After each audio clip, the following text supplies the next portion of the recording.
What's going on, Colts Nation? Welcome back to another episode of Bring the Juice. Indianapolis Colts head coach Frank Reich was at the Combine today. He met with the media, and we wanted to kind of look at this video. We did one earlier on Chris Ballard's. We had a little bit more thoughts on it. We had actually watched it and stuff.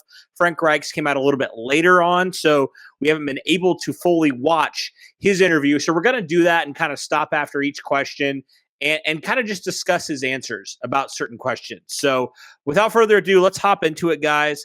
Let's look at Frank Reich's press conference here, talking about player evaluation at the 2022 NFL Combine and so much more. Here we go. Good to see everybody in person, right? Great week in Indianapolis. Really good to have the Combine here again, and good to see people face to face, the coaches, players, all really good mojo. So really hats off to Indianapolis again in the Combine and how we do things here. Looking forward to this process, right? This is a part of the year that you really start thinking about how we're going to get better. It's that next step. You know, every player is important, so this is a big part of the whole deal. So we'll dig in deep and get going for this year. Open it up.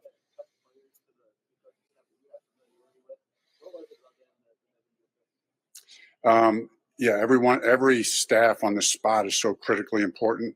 So really excited about, adding some of those guys. Mike Mitchell, who was here with us in 2018, really brings a presence, a leadership, a toughness, mental and physical toughness, savvy veteran guy who understands the game, the little game within the game. That's what I was really looking for in that position. Somebody who understands the game within the game, can connect with players at a deep level like that. Cato June, obviously I wasn't here when he was here before, but I'm really excited about him. Got to know him a little bit, did an internship with us. Very smart guy, our kind of guy. So, and then obviously the whole defensive staff, it's really come together quite well, and excited about it.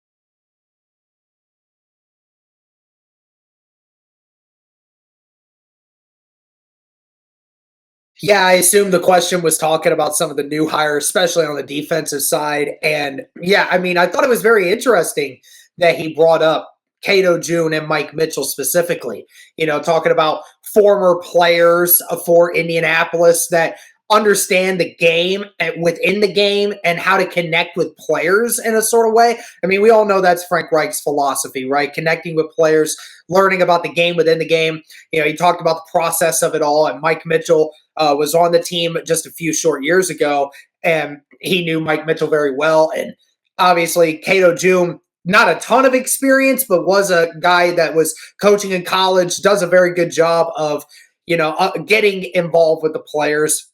So it's really good to hear him talk like that. It sounds like Mike Mitchell was somebody that Frank Reich really wanted in that position because of who Mike Mitchell was and what he represented as a Colt. Mm-hmm. Yeah, I love to see that. And, there's been talks around Reggie Wayne potentially coming in and being the wide receivers coach. I think it just speaks so much, man, to just having players who get it. Former players, as a player, I mean, like, that's the best thing in the world, to have guys who are in the trenches, guys who understand, who played that position, and also guys who are pretty darn good at doing it too. That certainly is a help thing. Something that's interesting, you mentioned Mike Mitchell. I can't help but remember, Derek, and I don't know if you remember this too, 2018 when they brought him in, he really helped Quincy Wilson out quite a bit. Whenever he left after that season, Quincy Wilson kind of went back to his erratic state, So, if he could help a guy like Quincy Wilson, who really never panned out in the league, but had a really good year in 2018, I'm really excited for how that could translate to guys like Rocky Scene, guys like Isaiah Rodgers, guys like Kenny Moore, to continue to build upon their game. Guys who already, are really good players at their position.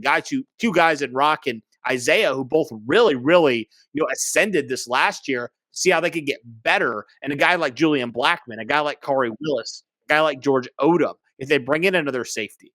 It's just super exciting to get a guy like that has had a positive impact on this locker room before. And Frank Reich, obviously, and Chris Ballard both are very familiar with him. So I love to hear that. And obviously, Cato June was a really, really good linebacker, Super Bowl champion as well. So they got both these two guys who are consummate pros in there. I love to see that, man. Love to see it. All right, let's continue here. Let's jump in. All right, here we go.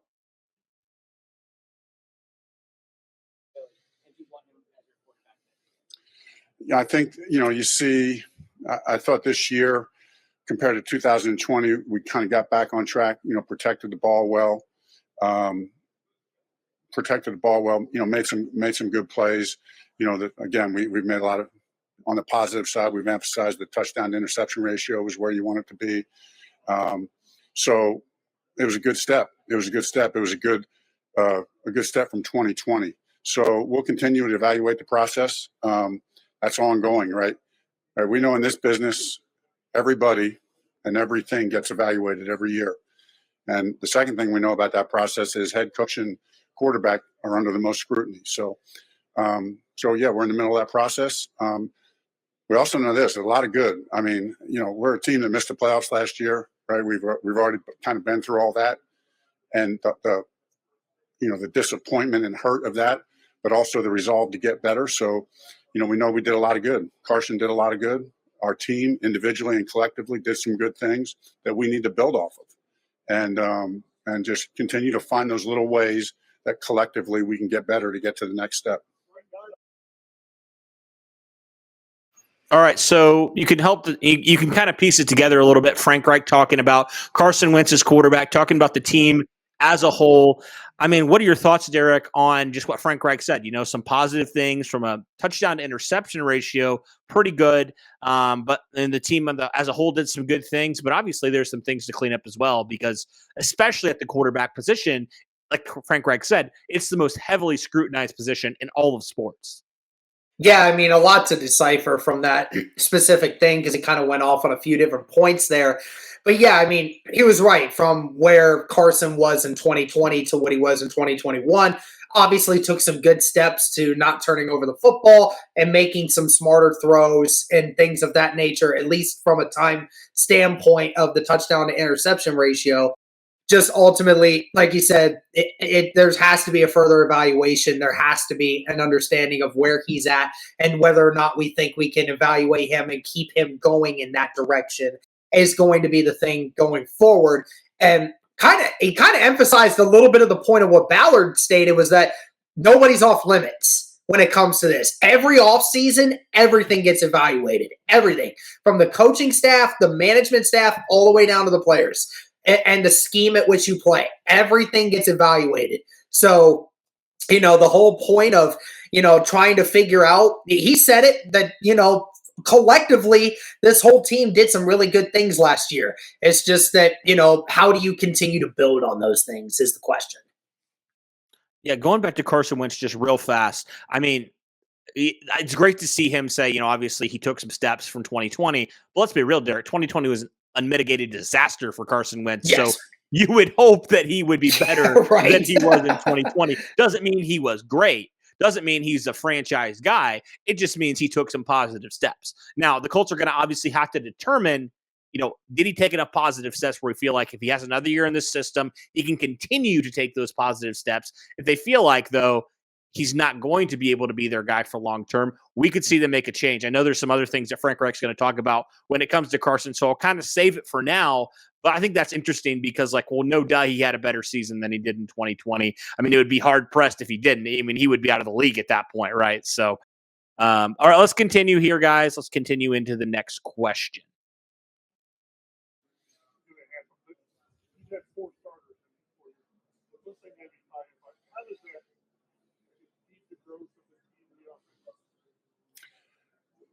You got to, whatever ends up happening, whether it's 5 years or if Carson's back, however that decision ends up playing out. I mean, you play the hand that you're dealt and you play winning. You just try to play a winning hand, right? I mean, you make the most of everything you have. And when you're playing that hand, you believe you're going to win that hand. So that's just the way I feel. I believe we got a lot of, just to wear out we got a lot of good cards in the hand, right? So we just got to play them the right way, add a couple, draw, I'm not a poker expert here, do a blind draw or something and, get a few extra cards and then see if we can put together a winning hand. Yeah, stability is ideal. Continuity is ideal. You can grow together.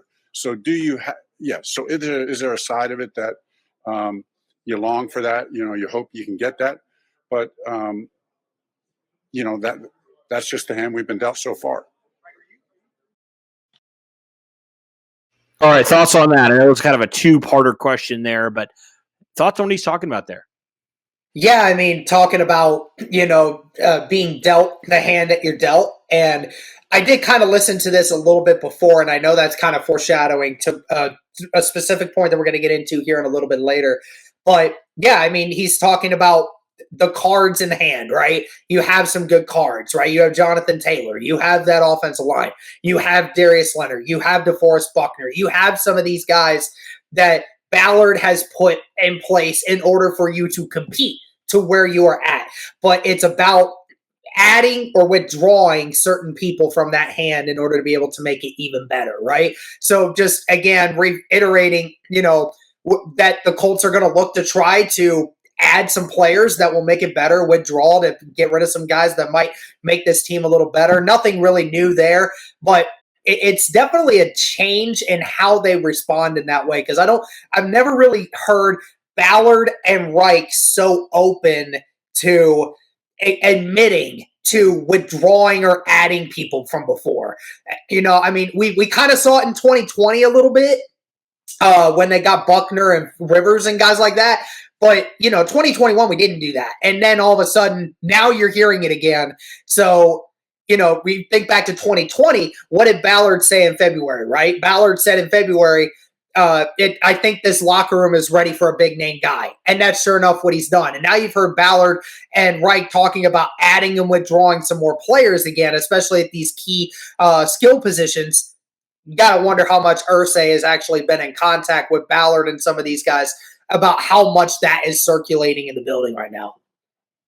You got to wonder also if there's like a little bit of a fire on their butt, like their seat's it's not hot, but it's getting a little warm. Like Irsay's like, I have expectations. I love you guys. I think you guys are great at what you do, but I have expectations. And if you guys aren't going to meet those, I'm going to find someone who does. Jim Irsay is a guy, he's a great human. Obviously, he's one of the nicest people, I think, in football, but also he's one of the most demanding.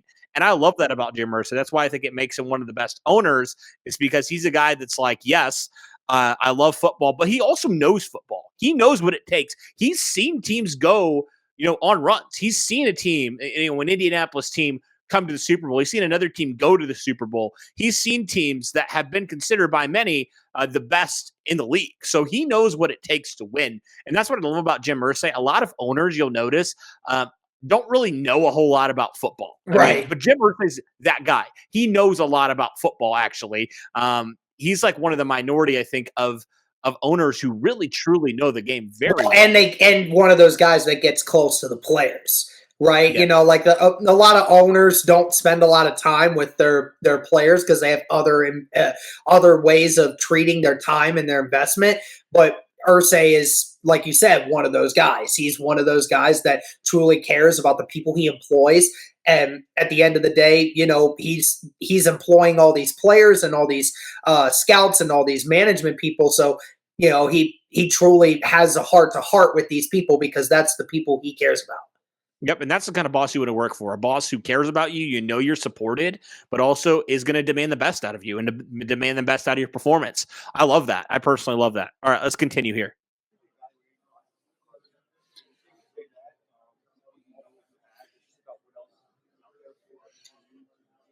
I think there's a lot of things in the evaluation process, right? How he played, every dynamic, right? It's complicated. It's complex. There's there's nobody's an island unto himself. It's the whole picture. So I'm actually I just went back again 2 days ago and watched a bunch of film again on him and other players, not just him. And, every time you go back, you see new things, good and bad and different. You go back and look at myself, good and bad and in different kind of deals. So, right, the principle is, it'll be Mr. Irsay, Chris, and myself continuing, right? We each do our own evaluation, and then we circle up together a certain number of times, and we have really good dialogue.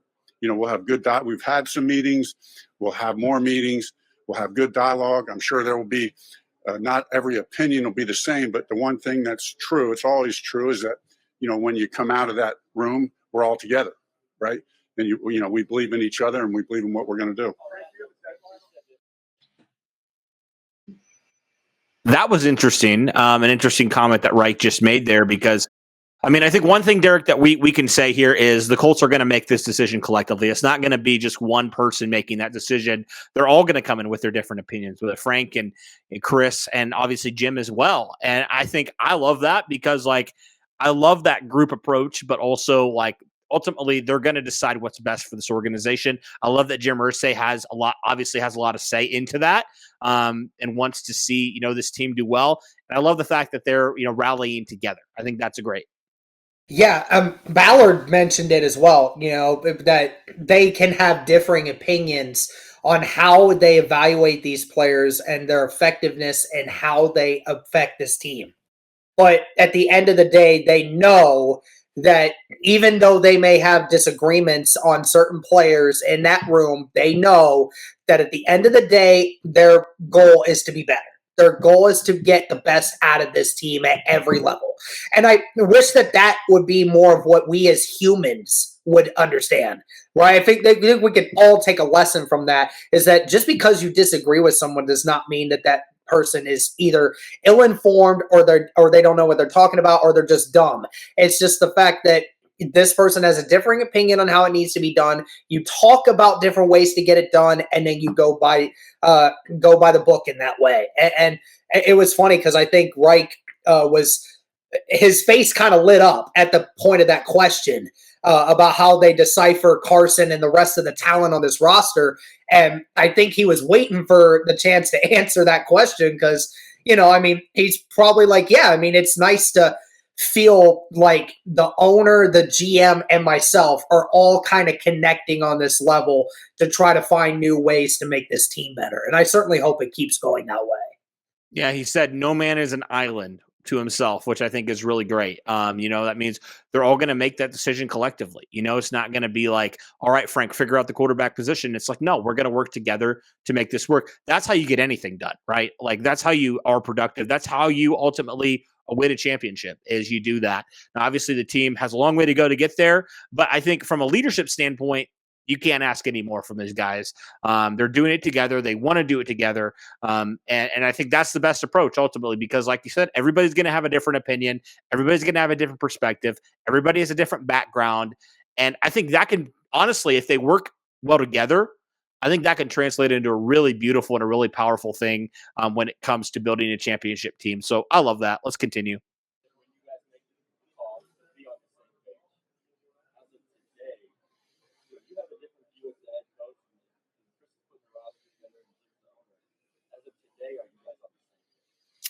Well, I haven't sat down with Mr. Irsay in a while. I know I believe in Carson. I believe that, I believe in him. I stuck my neck out for him. So, last year I was a big part of that decision to get him here. And so, I believe he's going to continue. I believe he's going to continue to have a lot of success at quarterback. That might be here. It might not be here. That decision has yet to be determined. So, but I still believe in the person. And I still believe in the player, right? We're all in progress. I'm in progress. He's in progress. Every one of our players is in progress. You just don't want to get into that trap of taking a snapshot of any 1 week or 1 year. It's a bigger story than that, right? So the storyline is much bigger than one season. We've always had that perspective and will continue to. So that was pretty eye-opening right there, what Frank Reich just had to say. Derek, my goodness, he basically confirmed that Carson could be here or there. We don't know yet. They don't know yet. Yeah. Which is crazy because, you look at the difference from when they had Phillip Rivers, for example, for the 1 year.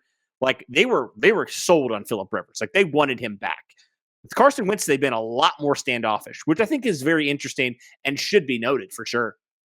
It's the same exact thing that Ballard said in his press availability. It's the same exact, almost the exact same quote in the way that he said it. We're going to evaluate. We think he's a good quarterback. and they think he's going to continue to do great things, whether that be here or whether that not be here. They haven't decided yet. They haven't figured it out. It confirms my earlier analysis that I did in the Ballard availability that said that they are shopping, and whether or not they can successfully shop, that's up to them to decide. That's up to them to figure it out. But at this moment in time, yeah, it's confirmed. I mean, it's 50-50 at this point. I mean, it's going to be up in the air on whether or not Carson Wentz is going to be the quarterback of this team going forward. Yeah. I mean, you kind of even look at for example, Mitchell Trubisky, who is a guy that people are viewing as like a starting quarterback in this league. And you're kind of like, man, maybe the Colts could get more out of Carson than we are actually thinking. If Mitchell Trubisky is being viewed as that, could Carson Wentz actually have a little bit more trade value than a lot of people think? I don't know if that's true or not, but I've kind of been thinking that, recently, like, is that something that's could legitimately be that? And also going back to that point, what if you have to stick with Carson for one more year because Russell Wilson, Aaron Rodgers, or whoever doesn't become available, right, for example, and you have to stick with him, and then you just destroy his confidence because you basically say, we don't believe in him, right? That's just not their style. That's not Ballard style. That's not Reich style. They're going to support their guys 100% until their guys are not on their roster anymore. They'll still support them, obviously, off of their team, but you know what I mean? Like, they'll still support them as a teammate as long as they are repping the horseshoe, as long as they're under contract, they will continue to do that. That's just kind of their style. Right.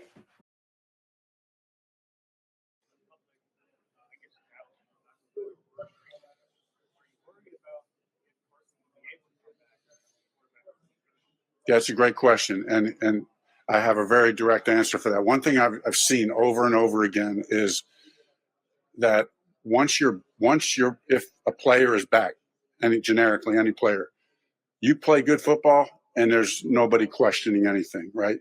I mean, you win games. Can you come back? You be productive. You play good. Play well. Then you build confidence in yourself. You build confidence in the team. You build confidence in the fan base real quick in this league.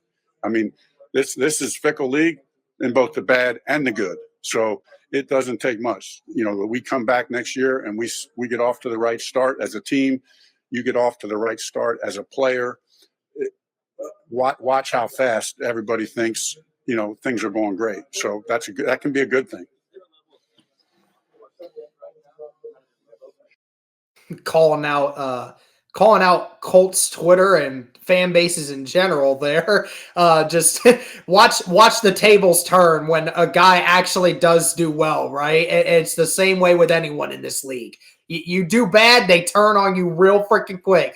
You do really well, they immediately love you and they want you back. So he's right. He's kind of throwing some shade there at the armchair GMs out there in the world.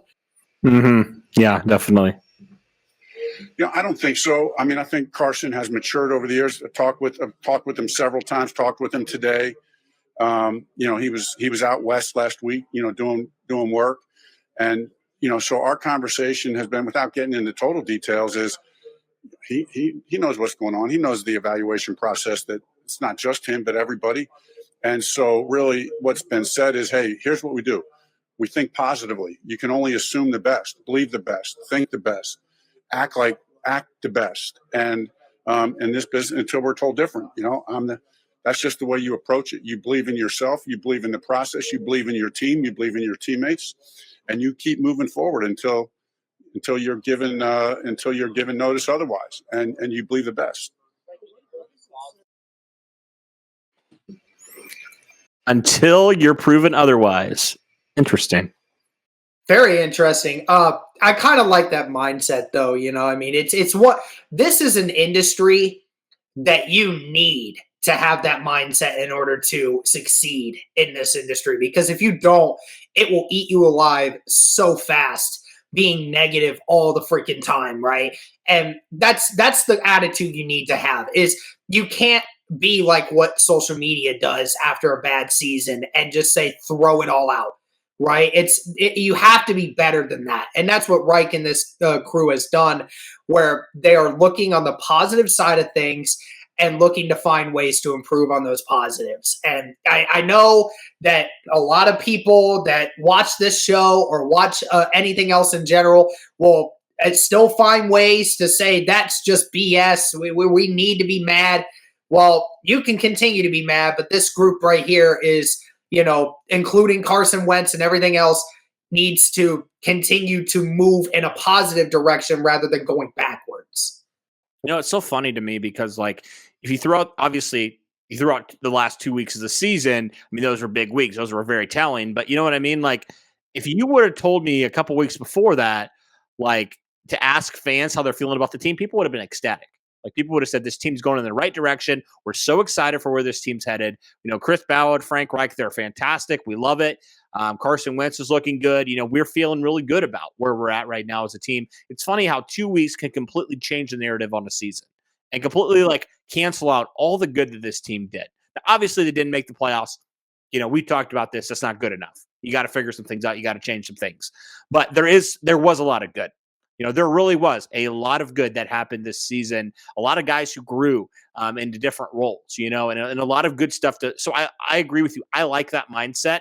I think it's just a good mindset for life too. You're not always going to be perfect. You're not always going to have seasons or in your life that go the way you want them to go. But I think the important thing is to not tear it all down, but to build on the good things, continue to build on the good things. Obviously, you evaluate, you grow, you cut out things that aren't good and you replace them with better things, just like you do with a roster.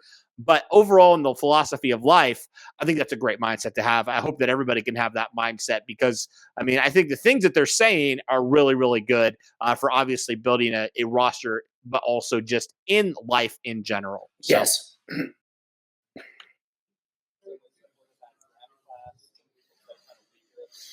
Yeah, haven't not a lot of thoughts yet, Kevin. Watched a little bit, done a little bit of homework. Coming in, with the defensive staff hiring, that's been basically a full-time job for about the better part of 2.5 weeks. So I've had a little chance to dive in on some tape, but we'll look forward to getting into that as we go.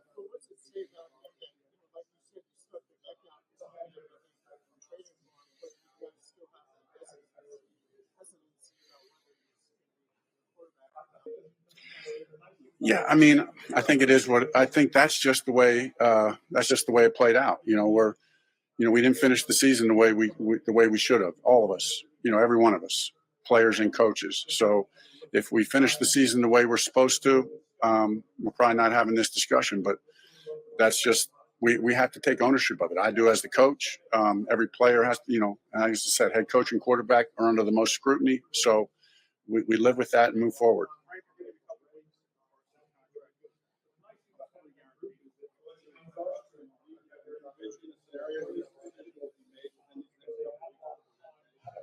That would certainly seem like a logical. That certainly seems logical. But I can tell you, I haven't had that specific, conversation with Chris. Our conversations that we've had are more about, just evaluating our team, evaluating our players. It's like when we go into a game week by week, Chris and I might have a discussion. We'll talk about the team we're playing. He'll give me some thoughts he has about some of their players and how we might attack them, and we'll have these conversations. But when it comes to playing the game, I'll call the plays, and I'll do that stuff. When it comes to the roster moves, Chris and I talk a lot. I don't try to nitpick and try to get in. Hey, what are you? What's your next step? What's your next phone call? Chris is one of the best in the league. So when those decisions are made and the timing of those, we collaborate on everything as we go. But he's in charge of that stuff, and I'll follow his lead. All right. Stating that each man does their job specifically. You have input, but each person at the end of the day has their decision to make. Reich sticks to the game plan and Ballard sticks to roster moves. So I hate to throw it back on the Wentz thing, but that's what it always seems to come back to. Again, Reich can state it. And Reich has stated it multiple times that he has been in support of Carson Wentz being the quarterback here going forward. But again, if Ballard believes that there's a better option out there,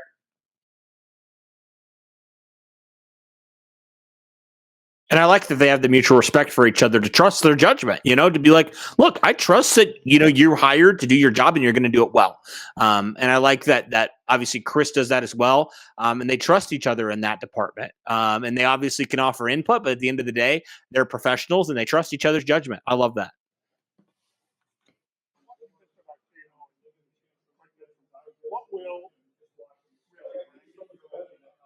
Yeah, I mean, if Reggie, I mean a lot. I've been talking to Reggie about possibly, getting on staff for 4 years. I mean, Reggie is a guy who I have the utmost respect for. I'm just a big believer in him as a person and as a competitor, right? As a competitor, as a winner. And so, if we can get that all locked up, I think it'll be a big deal. I think it hurts losing Coach Groh. We did what we did. Coach Groh wanted to make a move. We allowed him to make that move for some personal reasons that were good for his family. And but I'm excited about the prospect that we take that final step with someone like Reggie, and think he'll bring a lot, not only to the individual receivers there about how to play the position, but also just a mentality, that championship mentality that we want to have to go forward. Again, going back to that championship mentality. Again, you bring in another Super Bowl champion, a guy that Ring of Honor guy, potential Hall of Famer guy. Like, you bring in these guys. I mean, it's going to change your locker room. It's going to change your team. I mean, like, you bring in Cato June, who was an all-pro linebacker. You bring in Mike Mitchell, who definitely had his accolades as well. And you bring in Reggie Wayne, who is arguably the best receiver, him and Marvin Harrison right there, as the best receivers in franchise history. Can you imagine? The Colts have struggled so much with their wide receivers over the years, the last decade, really. They have one guy that really seems to do well, and then the other guys just don't really support well. I don't know what the deal has been, but you never really have seen that. So how great, Derek, how incredible would it be to get the legend Reggie Wayne as your wide receivers coach? I mean, I think that would attract free agents and players to want to come to Indianapolis to just be coached by him. Yeah, I mean, there's definitely a process to that. I'm not sure if he states this specifically or not, but I think it goes back to it. I thought it was hilarious. He's been trying to get him on the roster or on the staff for so many years now. I really hope that they actually are able to go through with it, and I hope that Reggie Wayne actually wants to do it. We have talked about it a little bit, but I think it's kind of been under the radar a couple times with how people view this roster. This is a young roster at almost every position, okay? And with that young roster comes guys who are got a lot of fire in them, and we know this team does. It definitely does. But the problem with a young team, and especially a team that has not been anywhere, your problem is you don't understand a lot of times what that means to get to have championship pedigree and know what it means to have a championship mentality. My thing is, and it's no knock on the Indianapolis Colts players because it's not their fault. You don't know what the championship mentality is like until you've been there. You don't know it. You don't know it unless you've been it and you've experienced it and you did what it took to get there. And right now, this team does not have a championship mentality. If it did, we would not be in the situation that we're in right now. So you're bringing it, and then people were asked, why are you bringing in these assistant coaches? Why are you bringing these assistant coaches in who have no experience coaching in the NFL? Well, I don't know if he's going to bring this point up, but I'll say it again. The whole point of it is to have that championship pedigree. Guys who have been there. Guys who know what it takes to become an NFL champion. Their playing days are over, but they know what it took. They understand what it takes, and they know how to get that out of people, especially when they were former players. So that's how you get it, is you can connect with your guys on a personal level to be able to get more out of them than what they previously thought they had, which is why you make a move like trying to get Reggie Wayne, which is why they went and got Cato Jr., which is why they went and got Mike Mitchell. Mike Mitchell may not have been much of a Super Bowl champion, but he still has those accolades. He's been around the league for a long, long time. So, it's one of those things where adding a guy like Reggie Wayne as well, you said it, probably the second best wide receiver in the history of this franchise, his presence alone leaves you in the, okay, I have to get to know this guy. I have to understand him, because this is a guy that's respected in Colts Nation tenfold compared to most other guys that have ever come through. So it'd be important. It'd be very, very important. And if they can get that done, the assistant coaching positions for us is going to be great for time to come.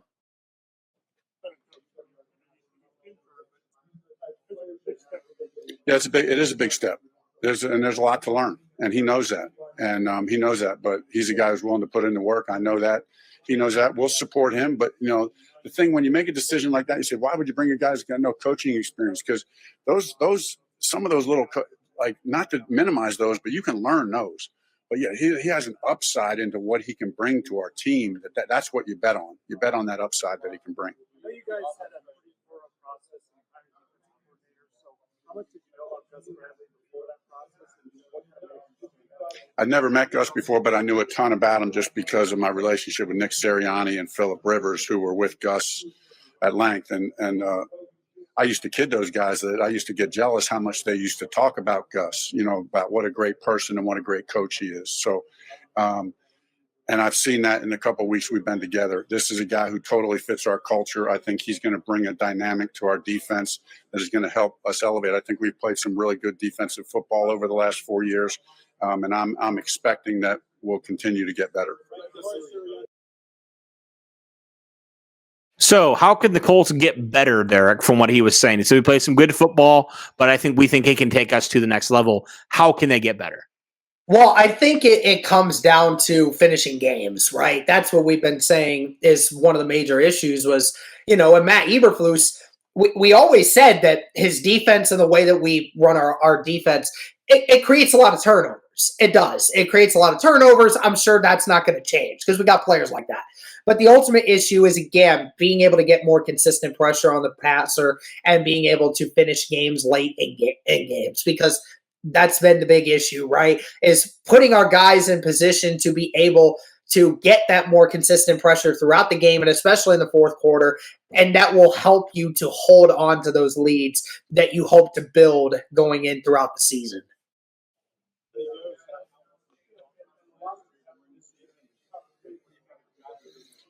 So Nick did a phenomenal job, not a surprise. Great coach, great ability, great offensive mind, great ability to connect with players, but still have a conviction and a belief about what's right and what's wrong and how you're going to win. So he did a great job, and the testament to that is, getting off to a slow start and being able to keep things under control and get it turned around. So talk to him, probably more by text than, maybe talk to him once a month, probably text once a week. But really close with Nick. Real quick note on that, actually. I think that I give major props to Nick Sirianni. I know he's not with the Colts anymore, but I talked with our buddy RB, who does a Philly podcast, and he asked me a little bit about Sirianni, what to expect going forward. And, he, amongst other Philly fans, were skeptical, because we just didn't know what to expect out of him. Obviously, the Philly media just absolutely roasted him right off the top without even giving him a chance to even do anything yet. And, he took him to the playoffs. And, the odds were stacked against him a lot that year. But he definitely has given that team a better onlook going forward. I make no bones. I've learned a lot. I've coached with Nick for 6 years, and I tell Nick all the time, that I learned a lot coaching with Nick. He's a good football coach, good person. So we had a lot of great offensive sessions talking about how to attack defenses. What do you do in the passing game? I think that's been a two-way street, and really respect Nick from that regard. We'll do two more.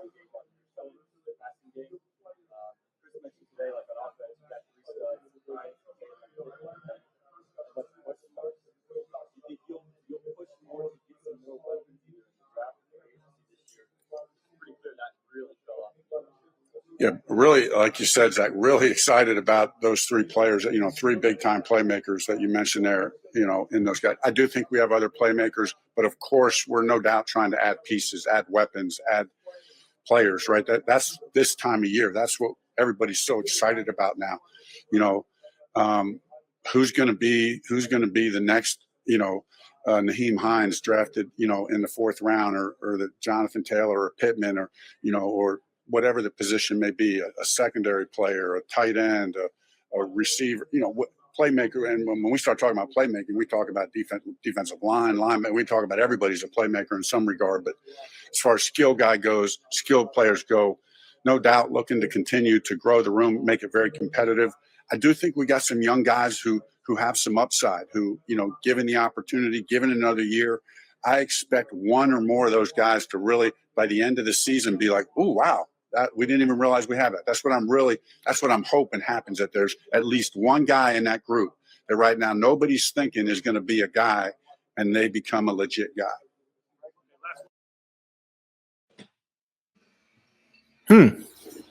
Okay. That kind of mirrors what Ballard was saying, I think, in his presser as well. How the Colts are going to obviously be looking to add weapons. Now, it's interesting that he did mention also, like, defensive players too, like not just skill positions. He said we're going to be looking everywhere to add weapons. So it makes me think that no position is off limits for this team to add to and add competition to. Now, obviously, Ballard only talked about in his presser about defensive line. Frank just mentioned it, but I do think the Colts are going to do something in defensive line to really add competition. I don't know why I just get that feeling, but like it's obvious that the Colts don't feel good with where they currently are at defensive line fully.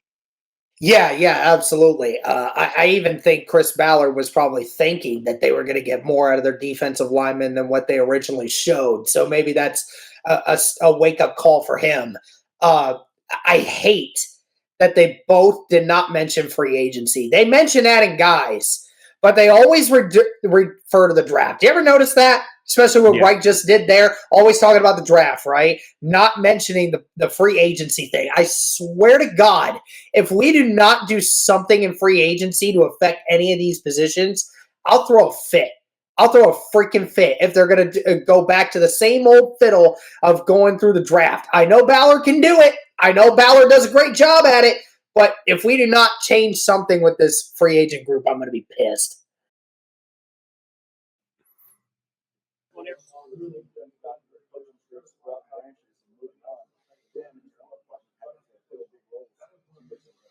Yeah, it's hard work, but it's work that I really like. There's a lot of good people and a lot of good coaches out there. So, I get excited when other guys get opportunities that they dreamed about getting, and happy for them and happy to play the small role in some of that, but also know that these guys have earned everything they have on their own, right, by what they do. But I kind of like the challenge of finding the next thing, like on defense, this is a whole new shift. I mean, in some ways there will be some carryover to what we do and how we play, and some philosophy and some mentality, but it's also a chance for a fresh start. As much as I respect Flus, and you guys know how much I respect him, and he earned everything that he got. But I just think, this will be a great opportunity for Gus to come in here with the defensive staff and bring a slightly different twist and how to use our defensive players to really elevate us, hopefully, to a top 5 defense.